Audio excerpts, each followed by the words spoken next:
Hello, welcome to today's episode of the Media Box. I'm your music host, Austin. Today, I'm going to review the album Turn Blue by the Black Keys. This album just came out in May, so it's still fairly recent. Now, this notorious blues rock duo is known for their trademark American blues sound, pounding drums, and fuzzy guitar sounds.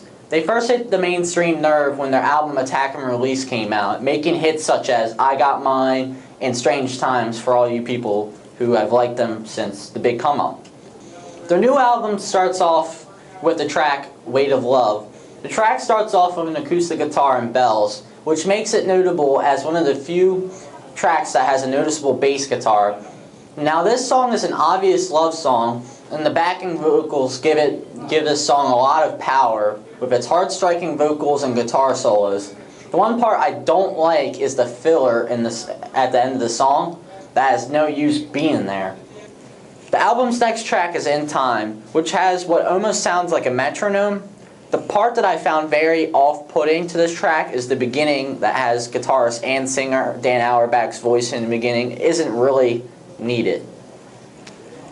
What I do like is the multi-track vocals that sounds like a crowd singing into the mic. It gives it a lot more power to the song. Next is one of the hit songs on the whole album, Turn Blue. I find this quite a catchy song and has a great guitar track in it. Although I do find that the whizzing noise in the background is very unneeded and quite off-putting. Otherwise, it's a great track. After this track, it's the first hit off the album, Fever, which has a great melody to it. It's quite catchy, and it's a song that I believe sets the tone for the whole album and gives you the message that they're willing to try something new. Next up is the song Year in Review, which to me would be like the call to action song out of the whole album. The song's backing tracks fits well with Auerbach's main vocals. The only thing I don't like is the start that sounds like Fall Out Boy's Dance Dance, which I don't really want to compare the song to that. But with the drum beat, otherwise, it's an alright placeholding song that can sustain depth into the rest of the track. Now is the track Bullet in the Brain. From the second the track starts, it gives me the feeling that it has a Pink Floyd vibe to it and has an interesting set of lyrics that are pretty meaningful and probably refer to Dan Auerbach's personal life. Quote unquote, looking back on where we used to be, everything was clear, still I refuse to see. The lyrics are riddled with a nice piano section behind the lyrics to add more meaning. Then, my favorite part is the chorus where Dan Auerbach howls, quote unquote, bullet in the brain, I prefer them to remain the same, which includes a heavy set synthesizer behind it, adding more to the section of the song. All in all, it's a great song on the album.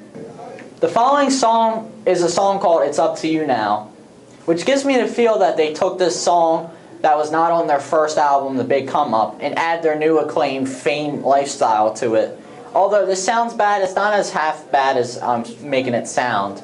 Though I do enjoy the almost mid-section where it just breaks down and goes into a big guitar solo. Now, this next song is an acoustic melody called Waiting on Words, which has a great calming sound to it, which I may just add to my playlist for the songs I can fall asleep to because it's just that calming. The section I just favor the most is where the guitar track slowly fades out, but it still has a synthesizer in the background going, and then the song just ends. This next song is my least favorite song on the album, and I don't know why, it's just, I just don't feel it. It's a song called 10 Lovers, which is what feels to me as a disco-like song, and it has the power there, but there's what seems like a lot of overlaid synthesizers and whatever noise they can make put into a short melody. Now is the song In Our Prime. It's a mediocre song on the album that just starts with a piano, then the guitar, and then drums are then added. I feel like the song is their spin on Aerosmith's Dream On in a way. I don't know why, it just reminds me of it. But when the song hits a breakdown and it plays a piano melody that sounds like the piano section in that song, I guess that's where I get it from. Then at the end, it just sounds like Dan is fiddling around with his effects pedals to get an outro to a song, honestly. Lastly is the song Gotta Get Away, which is a Rolling Stones-esque track that seems like it took Keith Richards' playing style and leaves the album off on a positive note. Although the lyrics suggest otherwise, it's a song that has the positive vibe to it, and has a solo in the song where it sounds like Dan is playing with the echo, delay pedals, and also a slide, but when really it's just a slide guitar.